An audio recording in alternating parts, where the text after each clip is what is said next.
आज मैं 2-3 दिनों से बहुत सारे स्कूल्स की विज़िट कर रही हूँ, देख रही हूँ कि यहाँ पे स्टाफ की बहुत ज़्यादा परेशानी है। बहुत सारे स्कूलों में स्टाफ की कमी है, बिल्डिंग की कमी है, किचन शेड की कमी है, वॉशरूम वगैरह की कमी है, ग्राउंड्स नहीं है स्कूलों में।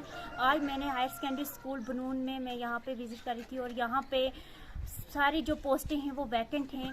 यहाँ के टीचर जो हैं वो बाहर जो डाले हुए हैं।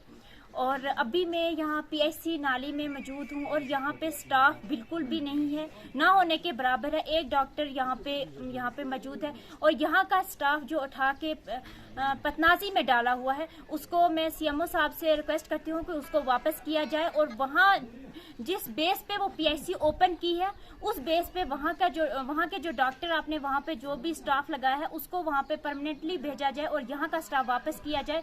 और तमाम डिस्ट्रिक्ट का ऑर्डर सीएमओ साहब ने निकाला है कि जो कोविड-19 के तहत ठाही नाके पे जो डाला हुआ था हमारा यहाँ से स्टाफ, उसको वापस किया गया। हालांकि हर जगह का स्टाफ वापस किया गया, लेकिन उसमें हमारी बोंजवा का जिक्र कहीं भी नहीं हुआ। मैं एडमिनिस्ट्रेशन से रिक्वेस्ट करती हूँ कि हमारा जो तमाम स्टाफ है, पीएचसी नाली का हो या फिर हायर सेकेंडरी का हो या फिर हाई स्कूल्स का हो, उसको वापस किया जाए। नहीं तो ये तमाम लोग जो हैं ये धरने पे बैठेंगे और आपको संभालना मुश्किल हो जाएगा। अभी ये सारे लोग आपको कोऑपरेट कर रहे हैं, आपके साथ हैं। आप जल्द से जल्द इस जो प्रॉब्लम है इसका जो सलूशन निकालें ताकि लोगों को कुछ हद तक राहत मिले।